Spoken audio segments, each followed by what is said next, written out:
Hello student, welcome to SKR Maths Academy. আজকে তোমাদের জন্য স্টেট গভর্নমেন্টের যে এক্সামগুলো আছে সামনে 6 মাসে WBCS, PSC miscellaneous, PSC clerkship, WBP এবং কেপি কনস্টেবল এবং এসআই যে পরীক্ষাগুলো আছে সেগুলোর স্ট্র্যাটেজি আমি বলবো। একটা ভিডিওতেই কভার করছি, তার কারণ হচ্ছে স্টেট গভর্নমেন্ট এক্সামের একটা নির্দিষ্ট প্যাটার্নই মোটামুটি ফলো করে চলে। ওকে, আমার নাম হচ্ছে সৈকত কান্তি রায়, আমি তোমাদের ম্যাথামেটিক্স এডুকেটর। তো ভিডিও শুরু করার আগেই তোমাদের বলে দিই, কেউ যদি অনলাইন এবং অফলাইন ম্যাথামেটিক্সের জন্য কন্ট্যাক্ট করতে চাও, নিচে যে নাম্বার দেওয়া আছে 9734732959 নাম্বারে হোয়াটসঅ্যাপ করতে পারো। দেখো, আমাদের স্টেট গভর্নমেন্টের যে এক্সামগুলো অনেকদিন পরে এরকম পরপর কিন্তু অনেকগুলো পরীক্ষা আমরা পাচ্ছি। তাহলে এই কোয়ালিফাই যদি করতে হয় আমাদের একটা নির্দিষ্ট স্ট্র্যাটেজি মেনে চলতে হবে। দেখো, আমাদের কিছু বুকস ফলো করতে হবে, কিছু এমসিকিউ বুকস ফলো করতে হবে, আমাদের মক টেস্ট দিতে হবে। তো প্রথম যারা প্রিপারেশন শুরু করছো তাদের জন্য আমি প্রথমেই বলি যে ম্যাথামেটিক্স, রিজনিং এবং ইংলিশ এই ৩টে কিন্তু কম্পিটিটিভ এক্সামের একদম বেস্ট সাবজেক্ট। এইগুলোতে ভালো না হয়ে কিন্তু শুধুমাত্র জিএস পড়ে কিন্তু কোনো এক্সাম কোয়ালিফাই করা যাবে না।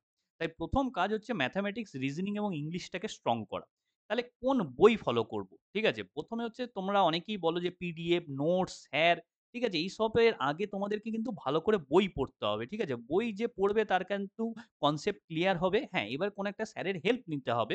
কারণ অনেকে ম্যাথসে উইক আছে। তো সেইজন্যই আমরা আছি, মার্কেটে অনেক স্যার পড়াচ্ছেন। ঠিক আছে? তো এইজন্য বলি, ১ম এ তোমরা কোন বই ফলো করবে? ম্যাথামেটিক্সের জন্য তোমরা রাকেশ যাদব স্যারের যে অ্যারিথমেটিক এবং অ্যাডভান্স দুটো ক্লাস নোট আছে, সেই দুটো ফলো করো। গগন প্রতাপ স্যারের বই থেকে আমি পড়াই, কিন্তু সেটা এসএসসির জন্য ঠিক আছে। স্টেট গভর্নমেন্টের জন্য অত হাই লেভেল যাওয়ার দরকার নেই। রাকেশ যাদব স্যারের বইটা স্ট্যান্ডার্ড তার থেকে একটু সহজ আছে।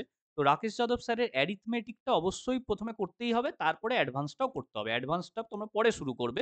তার কারণ স্টেট গভর্নমেন্ট এক্সামে অ্যারিথমেটিক্যাল কোয়েশ্চেন সংখ্যা বেশি থাকে। অ্যাডভান্স আজকাল দিচ্ছে কিন্তু সংখ্যা কম থাকে। তাই ১ম কাজ হচ্ছে অ্যারিথমেটিকটা শেষ করা। তারপরে হচ্ছে রিজনিং কোন বই থেকে পড়বো? রিজনিংটা তোমরা পড়বে আরিয়েন্তের একটা বই আছে, আরিয়েন্ত পাবলিকেশনের 'how to crack test of reasoning'. দেখো, আমি পাবলিকেশনটা লিখে দিয়েছি। বইয়ের নামটা তোমরা লিখে নিতে পারো, 'how to crack test of reasoning'. English কোন বই থেকে পড়বে? ইংলিশ একদম যাদের বেসিক একদম উইক আছে তাদের জন্য পিকে দে সরকারের একটা বই আছে, খুব ভালো বই। ওই বইটা থেকে কিন্তু ইংলিশ তোমরা পড়বে। আর জিএস যখন ১ম শুরু করবে আলাদা, আলাদা প্রত্যেক সাবজেক্টের বই কেনার দরকার নেই। ঠিক আছে? ১ম এই অত বই কিনে তোমরা পড়তে পারবে না। সবথেকে ভালো হচ্ছে ক্র্যাক ডব্লিউবিসিএস বা ডব্লিউবিসিএস ম্যানুয়াল, এই ধরনের যে বইগুলো আছে, একটা বই সমস্ত সাবজেক্ট, সেই ধরনের কোনো একটা বই কিনে নাও এবং ওগুলো থেকে পড়তে থাকো। ঠিক আছে? এবারে তোমার যে সাবজেক্টের অসুবিধা হচ্ছে, বড়, বড় কোচিং সেন্টারে না গিয়ে সেই সাবজেক্টের ইন্ডিভিজুয়াল টিচার নিতে পারো। সেটা কিন্তু তোমার জন্য বেটার। গাইডেন্সটা অনেক ভালো পাবে এবং অনেক কম টাকাতে তোমার জন্য হয়ে যাবে। তো এই একটা ব্যাপার। এরপরে হচ্ছে যদি মেন্স লেভেলে যেতে হয়, ঠিক আছে? ডব্লিউবিসিএস মেন্স লেভেলে। বাকি সাবজেক্টগুলো মানে বাকি পরীক্ষাগুলোর জন্য অতটা দরকার নেই। কিন্তু তাও তোমরা আরেকটু ডিটেইলস যারা পড়তে চাও, যেমন তোমাদের যদি ডব্লিউবিসিএস মেন্সে তাহলে সাবজেক্ট ওয়াইজ বই পড়তে হবে। যেমন পলিটির জন্য তোমাদের লক্ষ্মীকান্ত আছে, ইকোনমিক্সের জন্য নিতিন সিংহানিয়ার বইটা আছে, তারপরে হিস্ট্রির জন্য সোনালী বানসাল আছে। এরকম প্রত্যেকটা সাবজেক্টের তোমাদের বই পড়তে হবে। যখন আস্তে, আস্তে তোমরা প্রিপারেশনটা আরো এগোবে আমি সমস্ত কিছু বলে দেবো। ডব্লিউবিসিএস মেন্স এর জন্য স্পেসিফিক কিছু বই আছে।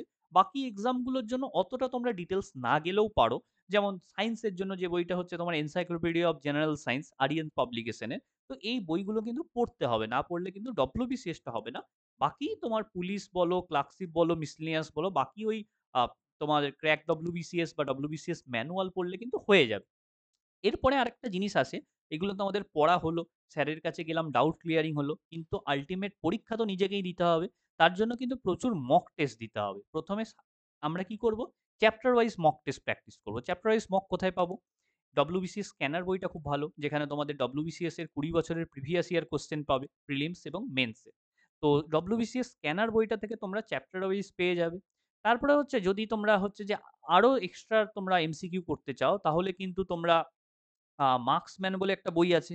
এছাড়া দিশা পাবলিকেশনের একটা বই আছে। এই বইগুলো থেকে কিন্তু তোমরা তোমরা এমনি চ্যাপ্টার ওয়াইজ এমসিকিউ পেয়ে যাবে। আর আল্টিমেট যদি তোমরা পুরো সাবজেক্ট ওয়াইজ মক দিতে চাও, তাহলে তোমাদের ওই লীলা রায়ের কিন্তু অনেকগুলো বই বের করে ওরা, ঠিক আছে? ক্র্যাক পাবলিকেশনের যে বিভিন্ন এক্সামে যেমন ক্র্যাক মিসলেনিয়াস বা ক্র্যাক হচ্ছে যে পুলিশ, এদের আরকি মক টেস্টের বই বেরোয়। তো তোমরা যে এক্সামটা ফলো করতে চাইছো বা যে এক্সামটাকে টার্গেট করছো, তো সেই এক্সামের ওই মক টেস্টের সিরিজ কিনে নেবে, সেখান থেকে দিতে পারো। এছাড়াও হচ্ছে তোমাদের অনলাইনেও মক দেওয়ার যেমন হচ্ছে টেক্সট বুক আছে, যেখান থেকে তোমরা টেক্সট বুক থেকে মক দিতে পারো। কিন্তু টেক্সট বুকে এসএসসি, রেলওয়ে এগুলো বেশি কোয়েশ্চেন থাকে বা বেশি মক টেস্ট থাকে। রাজ্য সরকারের কিন্তু অতটা মক থাকে না। তার থেকে তোমরা রাজ্য সরকারের যেহেতু অফলাইন হয়, তাই তোমরা মক টেস্টের বই কিনে কিন্তু পরীক্ষা দিতে পারো। আর ম্যাথমেটিক্সে যদি কারোর গাইডেন্স দরকার হয়, তাহলে আমার সাথে কনট্যাক্ট করতে পারো। আমার পড়ানোর ডেমো ক্লাস তো ইউটিউব চ্যানেলেই আছে, দেখে নিতে পারো। যেখানে তোমাদের আশা করি ডাউট ক্লিয়ার হয়ে যাবে। আমি পরপর একদম সাজিয়ে দিয়েছি প্লেলিস্ট আকারে। ট্রিগোনমিতি দিয়েছি, জিওমেট্রি দিয়েছি। ঠিক আছে? যেগুলো একটু কঠিন টপিক, যেগুলো ইউটিউবে খুব একটা বাংলাতে নেই, সেগুলো আমি করে দিয়েছি। এরপরে অ্যারিথমেটিকেও ক্লাস আসবে, মক টেস্টও আসবে। তো তোমরা কানেক্টেড থাকো এই ইউটিউব চ্যানেলের সঙ্গে। আমার সাথে হোয়াটসঅ্যাপে কথা বলতে পারো এই নাম্বারে। তাহলে মোটামুটি আজকে ভিডিওটা এখানেই শেষ করি। কিছু ডাউট থাকলে তোমরা কমেন্টে জানাও। Thanks for watching.